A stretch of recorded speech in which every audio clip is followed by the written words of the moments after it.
Hi guys, so we'll be starting with lesson 9, foreign funding instruments and institutions. This is something which you have already done in your executive, and in finals it's just a repeat of it. So firstly, what all are the topics? It's about foreign funding, getting money from foreign countries. So how can you get that? One, you can get it in the form of equity, and second, you can get it in the form of debt. When I raise money from abroad in the form of equity, what is that called? There is a technical term given to this. Anyone knows? ADR and GDR. We'll understand what is ADR and GDR. Second, if I take a loan from abroad, what is that called? When I take a loan, borrowing from abroad, it is called as external commercial borrowing. Again, if you must have heard of it. So these are the terms that we'll be doing. ECBs. Not only that, as in Indian markets, how we raise money from bonds, that is, we issue bonds and then we raise the money and we give principal and interest. Same way, I can issue bonds to foreigners also. So those bonds के भी दो type है. Anyone knows which one it is? It is your foreign currency convertible bonds, and second is your foreign currency exchangeable bonds. Okay, so these are the topics that are covered in your this particular chapter. So let's start. Firstly, your foreign funding. We Indian companies are allowed to tap the international market, so we can raise money from abroad. When we get listed on foreign entities, like how there is NSE, BSE, US का stock exchange कौन सा है? What is a US stock exchange called? Can I say New York Stock Exchange or Nasdaq? These are stock exchange of abroad. Now when an Indian company like Reliance Industries, Asian Paints, MRF, they want to raise money from abroad. So they are thinking of getting listed on New York Stock Exchange. Now directly it is not permitted, they have to follow a certain route. So directly they can't go. They have to follow a certain route. So let's see what that route is. Here the Indian company will have to place the number of securities it wants to issue abroad on a separate place and give it to a domestic custodian bank. Have you heard of this term? Domestic custodian bank. क्या होता है यहाँ पे कि there is going to be placing of securities.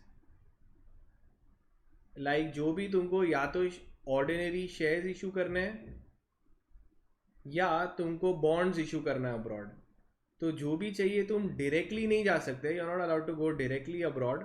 What you need to do, you need to give it to a domestic custodian bank. फिर ये domestic custodian bank क्या करेगा? It will contact a depository abroad. They will contact another agency abroad. What is that agency called? Anyone remembers? Abroad है तो उसका नाम क्या होगा? ओवरसीज डिपॉजिटरी बैंक से कांटेक्ट करेंगे, वो उनको दे देंगे. और फिर क्या होता है, यहाँ पे लेट्स से कोई फॉरेन इन्वेस्टर है. Let's say this is a foreign investor.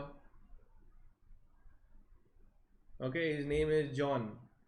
Now John wants to invest in the shares or in the bonds of this Indian company. So what does John do? He gives his money here and then it is routed back to the Indian company, gets the money. In return, this particular overseas depository bank will issue something. कैसे share certificates issue होते हैं, वैसे ही share certificate John को नहीं issue होगा. John को क्या issue होगा? Something called as depository receipts. Depository receipts is an acknowledgement that you are the owner of the underlying shares of the Indian company. ना यू टेल मी ये कौन से करेंसी में डिनोमिनेट होगा? यू डॉलर्स फॉरेन करेंसी और Indian currency? So it would be in your foreign currency, dollars, pounds, euros etcetera, because these are all foreign countries. तुम एक foreign country में issue हो तो वो लोग तो उसी हिसाब से पेमेंट करेंगे. क्लियर इतना? Now next, so this is called as depository receipts. Depository receipts are receipt. Once you have made the payment, you get a receipt that it evidences that you have ownership or you have bought the securities of certain Indian company. Clear इतना? So let's see what are the terms. तो यहाँ पे कितनी intermediaries होगी?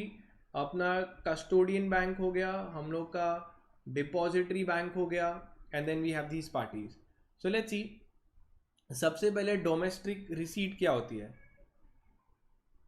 Now, domestic receipts is a negotiable instrument. John can transfer it to someone else also if the value of it increases. It gives evidence that you are owner of certain securities of the Indian company. It is denominated in foreign currency and traded on foreign exchanges. Why do companies issue depository? Indians के पास से क्यों raise नहीं कर रहे और abroad क्यों जा रहे हैं? कॉमन सेंस है. कभी कभार तुम you get a much more global presence, global investor base. That is one of the reasons for going abroad. And secondly, rupees में रेस करके डॉलर में स्पेंडिंग करने में मज़ा नहीं है. वो लोग क्या करते हैं, डॉलर में ही उठाते हैं. उसी कंट्री में अगर मेरा यूएस में ही मेरी मैन्युफैक्चरिंग ब्रांच है तो यहाँ से ही रेस करूँगा और यहाँ पे ही खर्चा करूँगा. नेक्स्ट, ठीक है. Now this entire thing, John is investing and the money will come to the Indian company, so it is treated as FDI. Very important. This will be treated as foreign direct investment. Now depository receipts दो type के होते हैं. One is your depository receipts could be of two kinds. One is your ADR, American depository receipts, and second is your another one, that is your global depository receipts. Can you tell me American depository receipts किधर issue होता होगा, कौन सी country में? must be issued where? In USA. So Indian companies, they get listed where? In USA, United States. और global ये जो था American depository receipts, ये जो इंट्रोड्यूस हुआ था 1927 के अंदर इंट्रोड्यूस हुआ था. अब क्या है ये समझते हैं.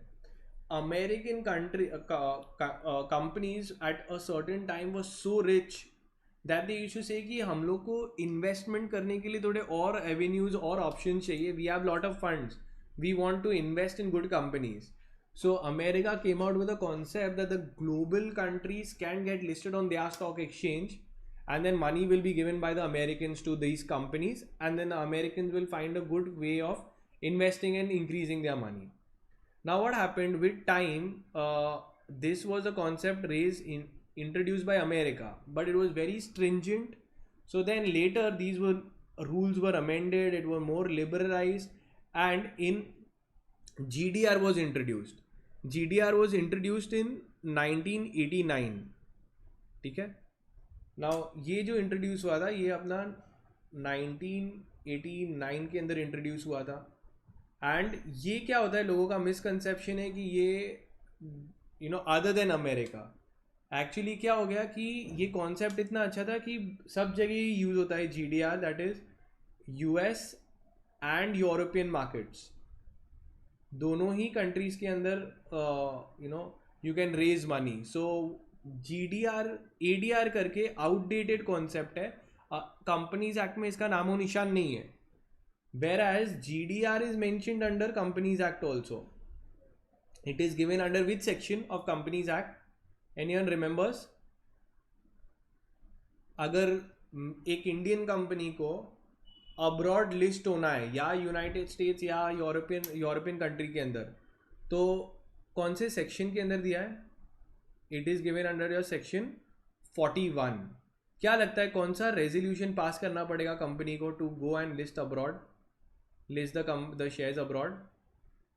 It requires a special resolution, ठीक है, वो वहाँ पे दिया हुआ है। अब आगे बढ़ते हैं। जैसे हम लोग ने देखा था what is American depository receipt. Receipt कुछ नहीं है, कैसे अपने पैसे देते तो रिसीट मिलती है, वही रिसीट है। Receipt is a acknowledgement represents that you have ownership in a non-US company, because not only Indians get listed but other companies of other countries also get listed in United States, तो उधर आएगा। These are traded in America and it will obviously be denominated in US dollars. The first was issued by JP Morgan. Then slowly this was too stringent, then they said कि एक काम करते हैं, let's liberalize it, and they named it global depository receipts. These global depository receipts are issued to non-residents. They will be denominated in foreign currency and it evidences ownership. Okay, now एक concept आता है वो sponsored ADR GDR, and इसके अंदर ही एक आता है to way फंजिबिलिटी concept भी इसके अंदर भी आ जाएगा। Now these are something which people don't generally know what it is. Okay, now let's understand the concept, very very important. Firstly, when we issue depository receipts, okay, depository receipts अगर मैं issue कर रहा हूँ तो या तो ADR हो सकता है या GDR हो सकता है।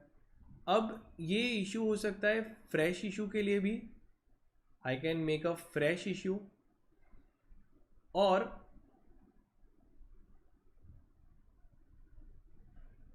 It could be sponsored. Now what is sponsored की बात कर रहे हैं हम लोग।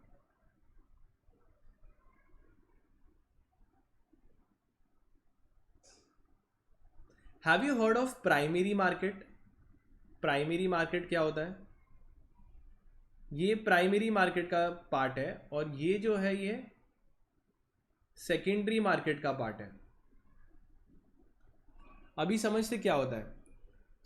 अगर मुझे पैसे अब्रॉड से रेज करने हैं तो मुझे एक फ्रेश इशू करना पड़ेगा, इशू ऑफ शेयर्स होंगे और मेरे को पैसा मिलेगा। तो when I make a fresh issue of my securities abroad, it is called as fresh issue of depository receipts. But what if I don't want to raise money? I find कि liquidity create करने के लिए मेरे को कुछ काम करना है तो मैं स्पॉन्सर्ड करता हूँ। मतलब क्या, सोचो कि तुमने मेरे शेयर्स बाई किए कंपनी के, अब तुमको सेल करना है बट तुमको इंडिया में कोई बायर मिल रहा नहीं है। So what happens? You would say कि यार I can't find a buyer in India, let me try to sell it abroad. So the company will sponsor the investor shares abroad. So यहाँ पे क्या होता है, इन्वेस्टर टू इन्वेस्टर होता है, investor to investor होता है। This is your secondary market. Companies capital does not increase. यहाँ पे क्या होता है, company goes to the investor, so the capital increases. So this is capital raising, this one is capital raising and this is not capital raising. समझ में आया? So let's see, sponsored ADR GDR can be of two ways. One is either it could be sponsored or it could be through fresh issue. अगर existing shareholders के मैं shares बेच रहा हूँ in overseas market, it is called as sponsored. क्यों हो रहा है? Because liquidity, they can't find a seller in India, so I try to sell it abroad. Clear?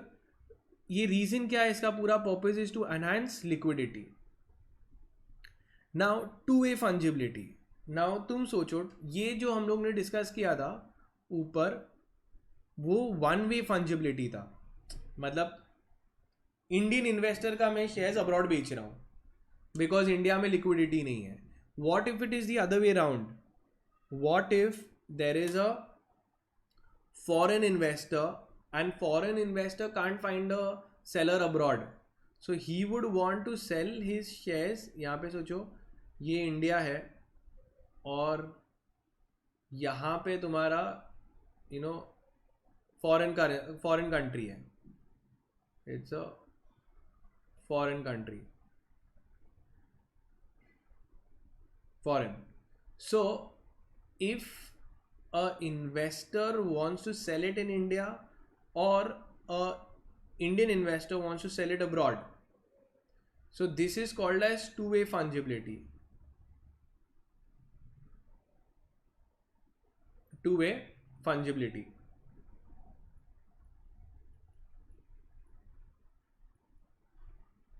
Clear है ना? So what happens if an Indian is unable to find a seller in India? His shares can be sponsored in a foreign territory.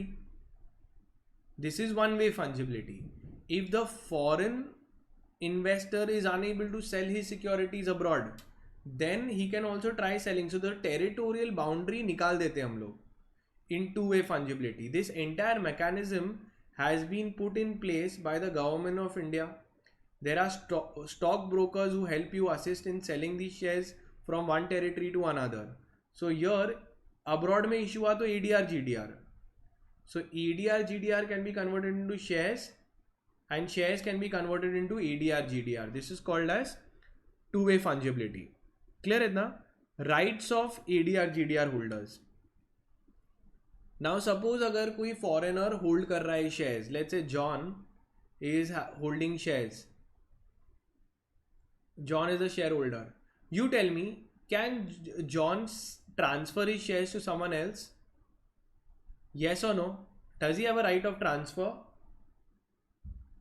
Obviously he can transfer his shares. अगर उसका उस foreign country में नहीं हो सकता है तो वो फंजिबिलिटी के हिसाब से इंडिया में भी सेल कर सकता है. रिडेम्पशन, तो he can even redeem his money, repaid भी हो सकता है उसका. Is he entitled to right issue and bonus shares according to you? Right issue मिलेगा उसको अगर राइट्स इशू किया या बोनस इशू किया. Obviously he is also investor in the company, so even he will have rights, he is entitled, but he will not have a right to vote. Obviously कोई foreign country से इधर थोड़ी आएगा vote करने को. तो ADR GDR holders do not get a right to vote unless their ADR GDR is converted into shares. उन्हीं shares पे वोटिंग मिलता है, ADR GDR पे नहीं मिलता है. तो अब ये तो हम लोग शेयर्स के बारे में बात कर रहे थे. So if you want to raise money you can issue इधर शेयर्स. तो शेयर्स होंगे तो हम लोग बात कर रहे हैं ADR जो अभी आउटडेटेड हो गया है, और दूसरा कौन सा है जो चल रहा है अभी? GDR. और दूसरा अगर शेयर्स नहीं कर रहे हम लोग तो हम लोग बॉन्ड्स भी इशू कर सकते हैं अब्रॉड. कॉमन सेंस है, जैसे इंडिया में तुम शेयर्स भी इशू कर सकते हो, बॉन्ड्स भी इशू कर सकते हो, वैसे ही मैं अब्रॉड भी बॉन्ड्स इशू कर सकता हूँ. अब अब्रॉड बॉन्ड इशू करूंगा, पैसे उठाऊंगा और मैं उनको इंटरेस्ट पे करूंगा. बॉन्ड्स के दो टाइप है, one is your foreign currency convertible bonds and second is your foreign currency exchangeable bonds. अब दोनों में देखोगे खाली डिफरेंस ये C और E का ही है. ठीक है, सो समझते क्या सीन है. जब मैं बात कर रहा हूं FCCB, from the name itself it is a bond. तो बॉन्ड होगा मतलब क्या? कभी भी बॉन्ड होता है. Bond company pays principal and interest. तो वहां पे हमेशा बॉन्ड्स का एक फीचर इंपॉर्टेंट होता है कि वो अनसिक्योर्ड होता है, one of the common features.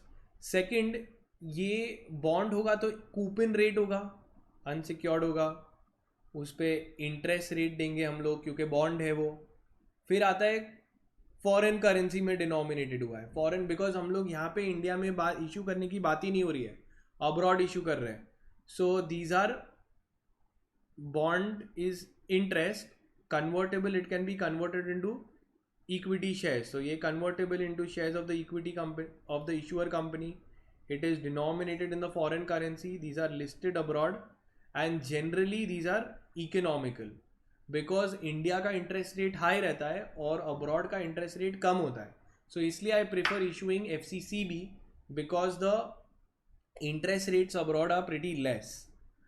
अभी क्या होता है, व्हेन आई से द वर्ड कन्वर्टेबल, तो सोचो रिलायंस इंडस्ट्रीज ने इशू किया बॉन्ड्स, तो you are a creditor.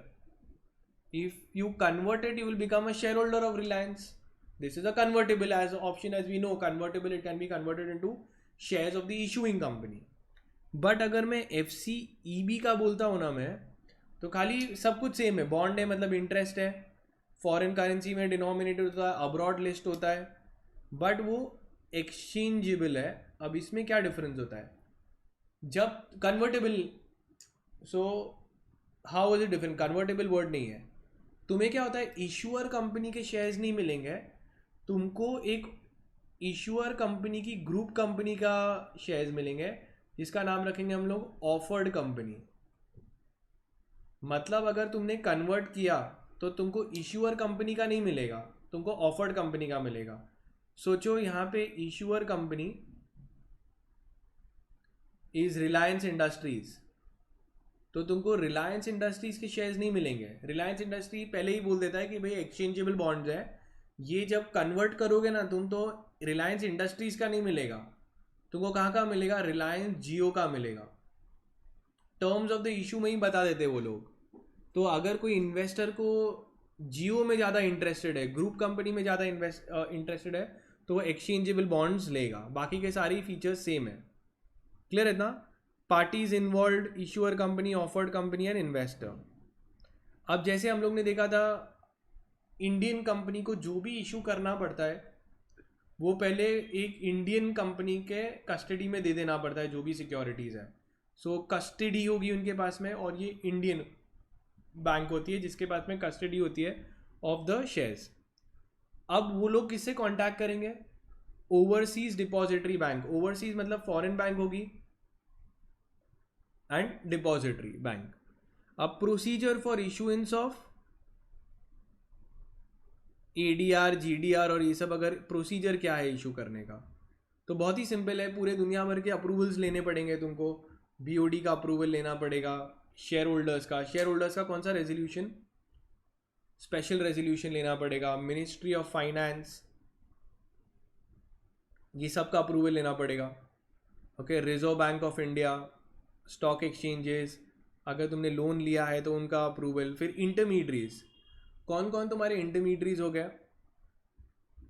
We just saw one will be your manager. You have to appoint a merchant banker, generally a manager who will manage all of this. They can have co-leads managers. Then you can have your overseas depository bank, as we saw there, custodian bank. Listing agents will help us in listing abroad. Then we can have your legal advisors, printers, auditors, underwriters, etc. Clear? अब documentation, कौन से type के documentation होते हैं? सो इफीसी एक होता है subscription agreement. अब किसके साथ में एंटर करते हुए देखेंगे? It is by the company enters with the managers subscription agreement. पूरा मैनेज कर देंगे वो issuing abroad. Because what happens, it's a big aspect. If a company wants to get listed abroad, wants to raise money from abroad, they will hire managers. उनके साथ में एक agreement करेंगे जिसका नाम होगा सब्सक्रिप्शन अग्रीमेंट. डिपॉजिटरी के साथ में डिपॉजिटरी अग्रीमेंट, कस्टोडियन के साथ में कस्टोडियन अग्रीमेंट. एजेंट्स अपॉइंट कर सकते हैं, कन्वर्जन एजेंट्स हो सकते हैं, जो कभी कभार अगर एफसीसी भी इशू किया या एफसीई भी इशू किया, तो किसी ने कन्वर्जन का ऑप्शन एक्सरसाइज किया कि उनको कन्वर्ट करना है, तो ऑब्वियसली तुमको वो एजेंसी एग्रीमेंट एंटर करना पड़ेगा. ट्रस्ट डीड तुमको एंटर करना पड़ेगा अगर तुम कोई ट्रस्टीज को अपॉइंट कर रहे हो, when you issue your FCCB and all that. Then एक आता है offering circular. What is a offering circular? Any idea? India के अंदर अगर हम लोग को लोगों को बताना है हमारी कंपनी क्या है और उसके वाइटल डिटेल्स देने पड़ते हैं, तो किधर देते हैं हम लोग? In the prospectus.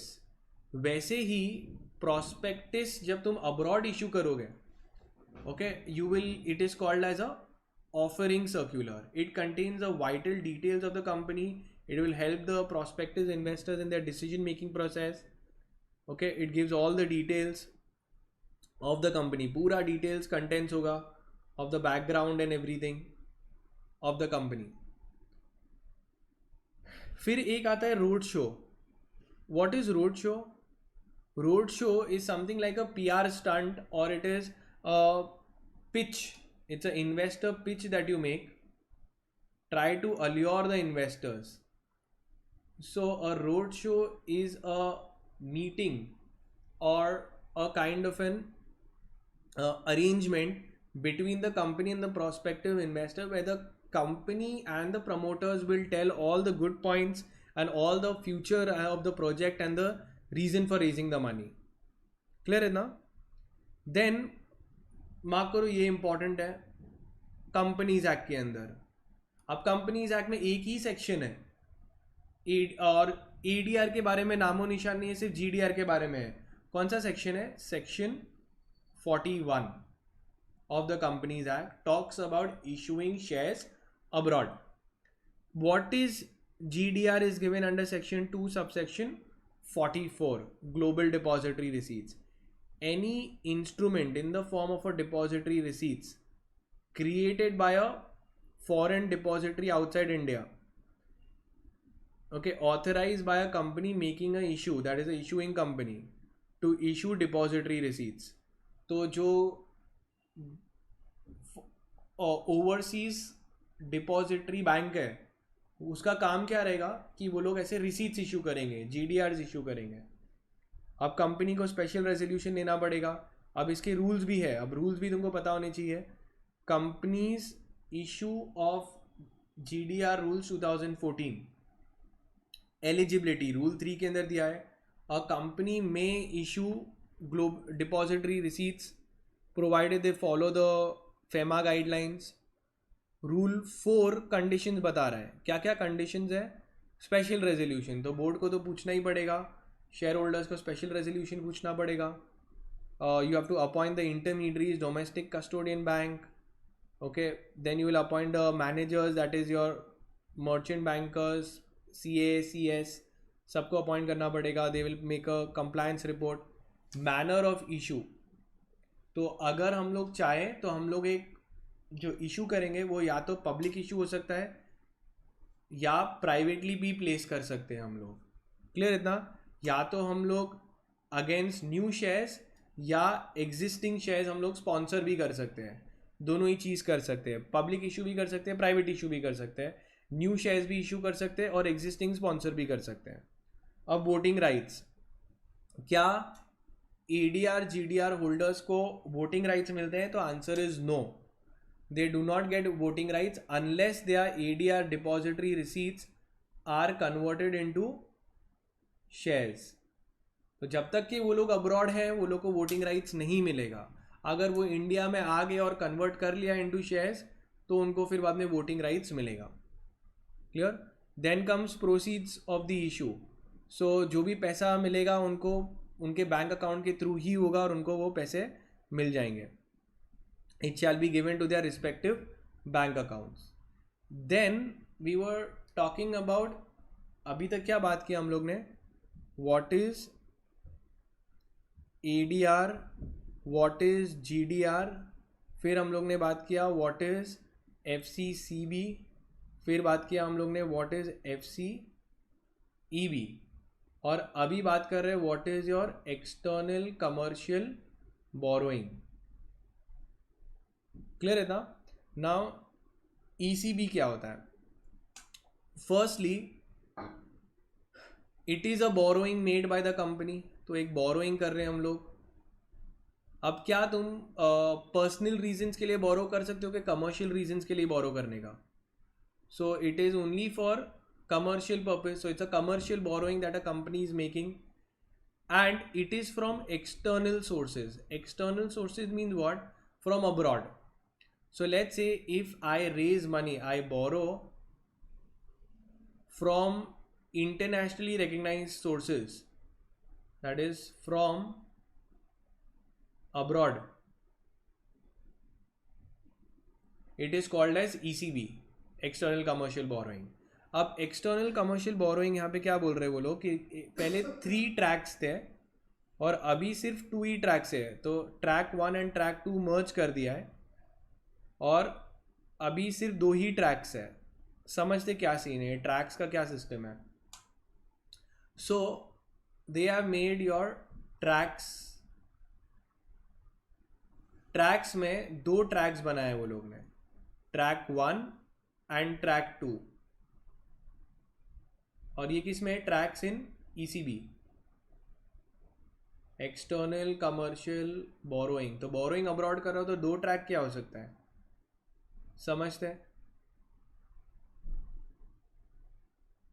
पहली चीज, अगर मैं बोरो कर रहा हूं तो मैं बोरो या तो फॉरेन करेंसी में बोरो कर सकता हूँ या इंडियन करेंसी में बोरो कर सकता हूँ। तो अगर मैं फॉरेन करेंसी में बोरो किया तो it is track 1। So if I borrow in foreign currency और if I borrow in Indian currency it will be in track 2। ठीक है। तो सबसे पहले पूछने का कि भाई आप लोन ले रहे हैं, तो बोले हाँ ले रहे। तो आप क्या लिखा है लोन अग्रीमेंट में, तो अगर लिखा है कि तुम $1,00,000 बोरो कर रहे हो तो वो ट्रैक 1 हो जाएगा। और ट्रैक 1 के अंदर वो लोग ने सब कंडीशन दिए, eligible borrower, eligible lender, what is the time, what is various things have been given. अगर बोल रहे नहीं नहीं हम लोग ने डॉलर लोन नहीं लिया है, हम लोग ने रूपी लोन लिया है अब्रॉड वाले के पास से, हम लोग ने ऐसा लिया है कि 1 करोड़ का लोन ले रहा हूँ मैं, रुपीज़ 1 करोड़ का लिया है, तो बोले आप ट्रैक 2 में आए होंगे और ट्रैक 2 में जो भी कंडीशन है वो फुलफिल करनी पड़ेगी। तो देखते क्या क्या है, इसको तुम जैसे जैसे पढ़ोगे तुमको पता चलेगा ना। 5 मार्क के लिए बना सकते हैं फॉर्म्स ऑफ ईसीबी। या तो तुम एक फॉरेन करेंसी में लोन ले सकते हो या तुम इंडियन करेंसी में लोन ले सकते हो। फिर फॉर्म्स ऑफ ईसीबी, अब किस फॉर्म में ले सकते हैं, लोन किस टाइप का हो सकता है, या तो एक्चुअल प्रॉपर लोन लूँ मैं, ये अभी ट्रैक 1 रहेगा तो इधर का आएगा, ट्रैक 2 रहेगा तो इधर का आएगा, मोर और less the content is the same. Actual loan लेना, फॉर्म मतलब अलग अलग टाइप ऑफ लोन्स। सेकंड, मैं एक्चुअल लोन नहीं ले रहा हूँ, मैं क्या कर रहा हूँ, ट्रेड क्रेडिट ले रहा हूँ बियॉन्ड 3 years। ट्रेड क्रेडिट क्या होता है, सोचो मेरे को मशीनरी भेज दी है क्रेडिट पे, तो डोंट यू थिंक मेरी लाइबिलिटी हो गई है टू पे ऑन अ कांस्टेंट बेसिस। तो सोचो कि I have bought a machine on EMI,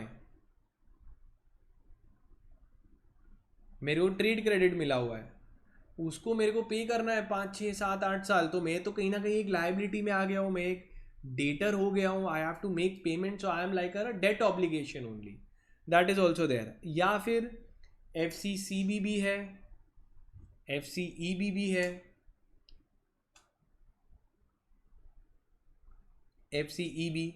okay, these are different ways. अब तुमको सब नहीं करना है, 5 मार्क्स जितना बना के छोड़ देना है।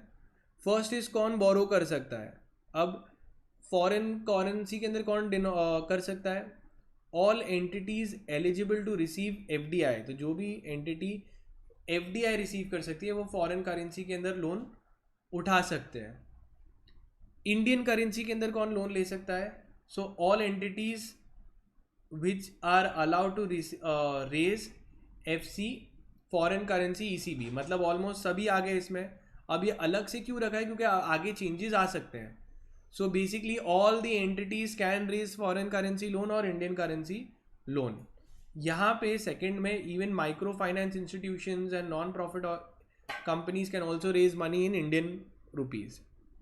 अब ऑब्वियसली हम लोग बोरो कर रहे हैं तो लेंडर्स भी होंगे, तो who can be eligible lenders. अब एलिजिबल बोला मतलब क्या, can Dawood Ibrahim lend to you, Osama bin Laden, okay, no they can't lend because they have to be resident of a country which is compliant with the money laundering laws and the financial action task force, okay, so then only you can raise the money. So however, multi-regional institutions where India is a member will also be considered as a recognized lenders.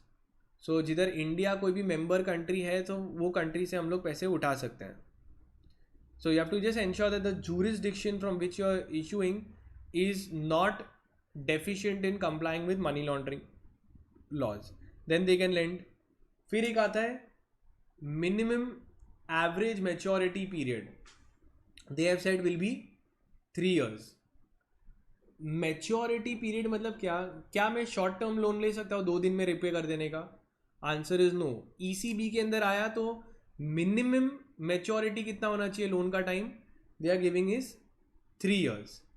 But they have also given for different categories, specified categories अलग है. Generally it is 3 years and for the specific categories they have given. फिर बहुत ही important जो तुम्हारे exam में तुमको coat करना है, नेगेटिव लिस्ट. नेगेटिव लिस्ट क्या होता है कि जो ईसीबी के प्रोसीड्स है can not be use for the following purposes. Real estate में लोन लेके घर नहीं खरीद सकता, लोन लेके कैपिटल मार्केट में इन्वेस्ट नहीं कर सकता, लोन लेके कहीं इक्विटी में इन्वेस्ट नहीं कर सकता, वर्किंग कैपिटल के लिए रेज नहीं कर सकता एक्सेप्ट कंडीशंस दी है, जनरल कॉर्पोरेट पर्पस के लिए यूज नहीं कर सकता, repayment of a rupee loan, okay, on lending, further lending अगर मुझे करना है तो आई कैन नॉट डू.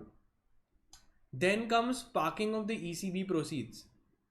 अब ये भी हम लोग कोट कर सकते हैं 5 marks के लिए. Now we are going in extreme detail, जबकि तुम्हें सिर्फ 5 marks जितना नोट्स बनाना है ना. पार्किंग ऑफ ईसीबी प्रोसीड्स क्या होता है? अगर मैंने सोचो फॉरेन से पैसा उठाया, is it necessary have to be brought into India immediately? मैंने 1 करोड़ का लोन लिया है, बट 1 करोड़ का लोन इमीडिएट जरूरत नहीं है, तो temporarily I can park it somewhere, I can keep it somewhere. So ECB is meant only for foreign currency expenditure can be parked abroad pending utilization. So अगर कोई foreign currency expenditure है, सोचो मेरी branch Japan में है और Japan में ही मेरे को खर्चे होने वाले हैं, तो मैं वहाँ पे ऑब्वियसली पार्क करके रखूँगा, because it will be parked abroad pending utilisation. अभी तक इसका यूटिलाइजेशन हुआ नहीं है. Till utilisation these funds can be invested in the following liquid assets. So I can either buy like treasury bills, bank accounts, all of that I can invest, treasury bills of that country, deposit in foreign branches, subsidiaries of Indian banks, etc. Parking of proceeds domestically, India में भी park कर सकता हूँ. तो जो भी पैसे हम लोग ने रेज किए हैं for rupee expenditure should be repatriated immediately and kept with the AD banker. Now it should be parked in terms with the AD bankers for a maximum period of 12 months cumulatively. मतलब तुम use करो, आके उसको ज़्यादा time के लिए park नहीं कर सकते. Procedure for raising ECBs. अब there are 2 routes to raise ECB. One is your automatic route, second is your approval route. In automatic you do not require RBI approval, whereas in approval route you will require RBI approval. Now इसके अंदर तुम लोग all entities can be raised under the automatic route if they confirm with the parameters as given. The borrowers may have to approach RBI in form ECB for getting the approval of RBI. अब यहाँ पे देखते हैं reporting requirements, ये भी mark कर सकते हैं इंपॉर्टेंट. इसमें क्या होता है, सोचो मैंने अगर एक फॉरेन लोन लिया, मैं एक ECB रेस किया मैंने, तो सबसे पहले मेरे को इंटीमेट करना पड़ेगा और मेरे को एक लोन रजिस्ट्रेशन नंबर मिलेगा. जैसे मैंने लोन लिया तो एक आइडेंटिफिकेशन नंबर मिलेगा मेरे को. So let's see, first any drawn down in respect of ECB should happen only after obtaining a loan registration number from RBI. To obtain the loan registration number, the borrowers are required to submit a duly certified form ECB, which also contains the terms and conditions of the ECB in duplicate to the AD banker. तो form ECB करके RBI को inform करूँगा और फिर मेरे को recognition मिल जाएगा कि आपने ये लोन लिया हुआ है. फिर चेंजेस भी मुझे RBI को इंटीमेट करना पड़ेगा within 7 days of the change it has been affected. Monthly reporting भी करना पड़ेगा in form ECB2. Then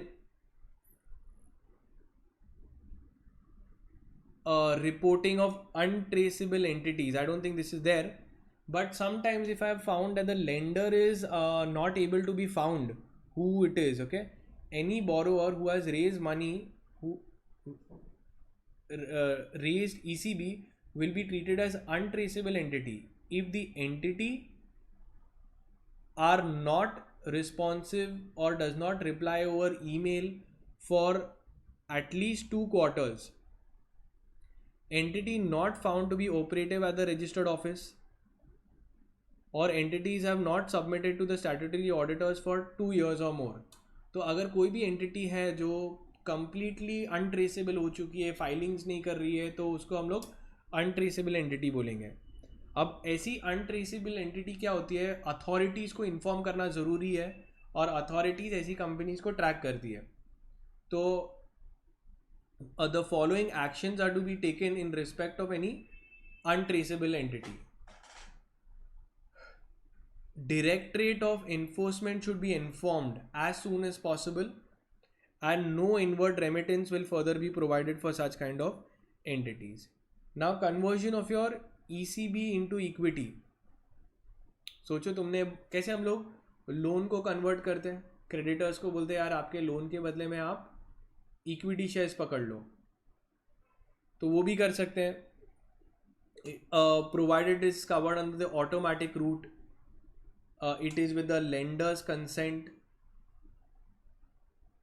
okay, and all the pricing guidelines have been followed. Then ECB facility for startups, I don't think that is given. The miscellaneous, and for oil marketing companies they further given certain criteria कि उनका ceiling कितना रहेगा, इतने तक वो लोग raise कर सकते हैं, can raise for working capital for minimum 3 years, etc. Then we are done. So let's see from the module itself, and you can take the marking with me. So if we see the module markings, foreign funding. Firstly they tell you that तुम चाहो तो तुम लोग a company can go global and raise in the form of equity or in the form of debt. अगर equity में गए तो ADR GDR आता है, और डेट में गए तो ECB, FCCB एंड FCEB आएगा. रेगुलेटरी फ्रेमवर्क इन इंडिया, तो ये सारे लॉज अप्लाई होंगे. एक एक्सचेंजेबल बॉन्ड्स के लिए है, एक तुम्हारा फॉरेन करेंसी कन्वर्टेबल बॉन्ड्स के लिए है, फिर डिपॉजिटरी स्कीम दिया हुआ है, कंपनीज एक्ट दिया है, and various other policies, LODR if it is getting listed. अब यूरो इशू, अगर तुम इशू कर रहे हो तो या तो यू कैन इशू ADR और GDRs, it can be issued, और you can issue bonds. This is the first one and as for the bifurcations, और ये तुम्हारा दूसरा. Then comes ECB. So we have seen what were ECBs. अब ये तुम्हारा module में अपडेटेड नहीं है. अब external commercial borrowing, it's a borrowing from internationally recognised sources. इसमें तुम्हारे ट्रैक्स दिए हैं, दो ट्रैक्स है. ये लोग पहले 3 ट्रैक्स थे, बट अभी ये लोग ने मर्ज कर दिया है, फर्स्ट 2 को मर्ज कर दिया है. पहला भी फॉरेन करेंसी के बारे में था, सेकंड भी फॉरेन करेंसी के बारे में था, तो ये दोनों को मर्ज कर दिया और उसको ट्रैक 1 बना दिया, और एक रूपी लोन को ट्रैक 2 बना दिया. ओके, और फिर उसके पैरामीटर्स दिए, फॉर्म्स ऑफ ECB, या तो लोन ले लो या तो क्रेडिट मिल रहा है तुमको, कौन एलिजिबल बोरोअर्स हैं, कौन एलिजिबल लेंडर्स है, तो ये हेडिंग्स रख सकते हो, and then you can do from our notes. फिर मिनिमम लोन का टेन्योर कितना होगा, तो मिनिमम 3 साल का होगा. All in cost ceiling. अब ये क्या होता है all in cost ceiling? Loan का रेट भी होगा. सोचो मैं लोन उठा रहा हूँ, ECB है ना, तो लोन का अपर लिमिट लगा देते हैं. All in cost ceiling will be this much basis point, तो 450 बेसिस पॉइंट मतलब 4.5%. So it is a benchmark rate plus 4.5%. अब benchmark गवर्नमेंट बताएगी वो टाइम पे क्या होगा. So the benchmark जैसे गवर्नमेंट ने सेट कर दिया plus maximum 4.5% will be the rate. अब क्यों गवर्नमेंट तुमको लग रहा है अपर लिमिट डाल रही है इंटरेस्ट के ऊपर? क्योंकि इंडियन पार्टी लोन ले रही है, इंडियन पार्टी अपना रिस्क बढ़ा रही है by giving promising higher interest rate, तो उनका कैप करना बहुत ज़रूरी है, क्योंकि इंडिया फिर डिफॉल्ट में आ जाएगा. So India becomes a universal debtor. So then their credit rating gets hampered. So therefore they put in a all in cost. And uses के तुम अल्टीमेटली कहाँ पे यूज कर सकते हो और कहाँ यूज नहीं कर सकते हो, ये इंपॉर्टेंट है. Exchange rate, hedging, it's fine. Then comes limit and leverage. अब ये भी है, ECB from what I have given you can do that, but यहाँ पे लिमिट एंड लेवरेज में क्या लिखा है कि बोरोवर्स कितने तक रेज कर सकते हैं, can raise up to 750 million. अब वो लोग बोल रहे लेवरेज मतलब लोन कितने अमाउंट तक ले सकते हैं, तो बोल रहे भाई ज़्यादा भी लोन मत लो, और तुम्हारा ऑटोमेटिक के अंदर कैन नॉट एक्सीड 7:1 मतलब अगर इक्विटी 1 है तो मैक्सिमम लोन कितना ले सकता हो, 7 का. यहाँ पे दे रहे वो लोग. So this you can do from my notes. Parking of the ECB abroad.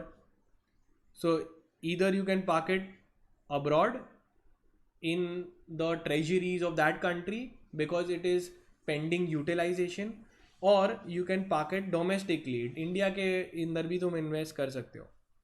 Procedure for raising ECB, तो आरबीआई को इन्फॉर्म करना है, एक लोन रजिस्ट्रेशन नंबर लेना है, चेंजेस भी इन्फॉर्म करना है, मंथली रिपोर्टिंग भी इन्फॉर्म करना है. लोन लेट सबमिशन फ़ी, अगर लेट हो गया तो तुमको फाइलिंग करनी, लेट फीस होगी. You can regularize the delay in reporting also, and standard operating procedure होगा for untraceable entities. So अगर certain entities have stopped filing after receiving the funds, so the ED will follow them. Now moving forward, now it's exactly same as your executive. Okay, so you have your domestic receipts. क्या होता है, receipt है that evidences payment, the evidences ownership in a Indian issuing company ownership. Then you can have this depository scheme 2014, you can read it up. Then you have certain permissible jurisdiction will be there, कहाँ से तुम जाके list हो सकते हो, from where you can raise money, will always be the same.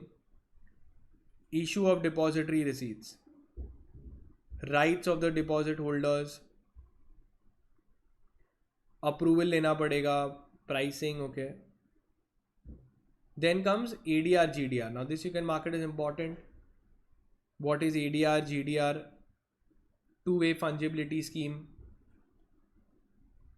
Then they give you the provisions of Companies Act, super important.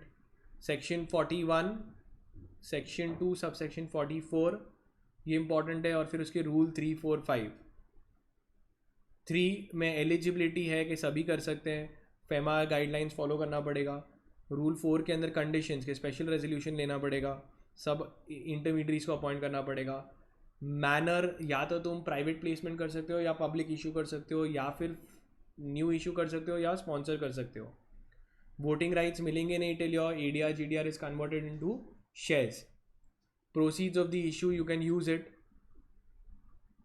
Then comes approval. तो सबके ही approval देने पड़ेंगे, BOD, share holders, ministry of finance, और stock exchange finance. Then appointment of intermediaries also, this was also same. Intermediaries कौन से हो गए, एक मैनेजर तुम्हारा, बीच की बैंक जिसको तुम प्लेस करोगे, overseas depository bank, custodian bank, listing agent, these are all of executive. Okay, then comes your principal documentations. So कौन से तुम्हारे सब्सक्रिप्शन अग्रीमेंट हो गए, and all those agreements. Then comes your offering circular. Offering circular provides the vital details of the company like the prospectus. Then comes about a road show. So road show is basically a display by the promoters about the company in order to attract the investors. Then comes FCCB and FCEB. So these are bonds. So these you will get a coupon. These are convertible into the equity shares of the issuing company, and these are issued abroad, and therefore they are denominated in foreign currency. Then comes they have given you the parties to it. It's the same, FCCB, issuing company, the domestic custodian bank, सब placing same होगा. Redemption. Then comes your FCEB. अब FCEB भी क्या होता है, ये bonds है, तो इस पर कूपन रेट होगा, अब एक्सचेंजेबल है, मतलब तुमको equity shares of issuing company नहीं मिलेगा, you will get equity shares of the offered company, and these are denominated in foreign currency. Everything, then you have this scheme, the bond scheme, खाली यहाँ पे terminologies दिया है and concept is same. Then I told you there are 3 important extra things that you need to do from there. ये इधर से पढ़ सकते हो, बहुत ही simple है. First is international agencies and certain banks के नाम. तो पहला कौन सा है? Domestic International Financial Corporation, IFC. So IFC is a sister concern of the World Bank. इसका objective क्या है? They have 2 goals. First is to eliminate poverty and second is to promote shared prosperity in every country. So these are just you can research about this International Financial Corporation. They provide loans. The functions क्या है इनके? तो they will provide a range of investment and advisory services. They will provide innovative financial products. They will give advisory services to help businesses, and they will provide a mix between financing and investment. Then comes second is another bank के बारे में बात करें, that is your Asian Development Bank. Now again, when it was conceived in 1960, its objective is to foster growth. The Asian Development Bank will try to provide technical assistance, loans, advice, try to promote social and economic development of the member countries. Areas of work क्या क्या कर सकते हैं वो लोग? So they will give loans, they will give them assistance, they'll give grants, so on. Then the third comes IMF.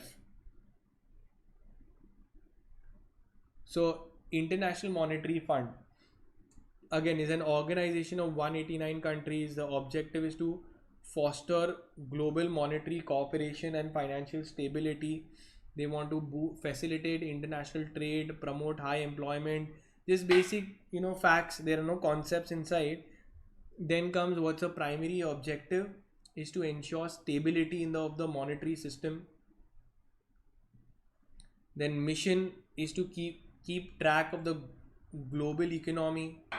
Lending countries should get with a balance of payment difficulties, lending to countries and giving a practical ways to help members.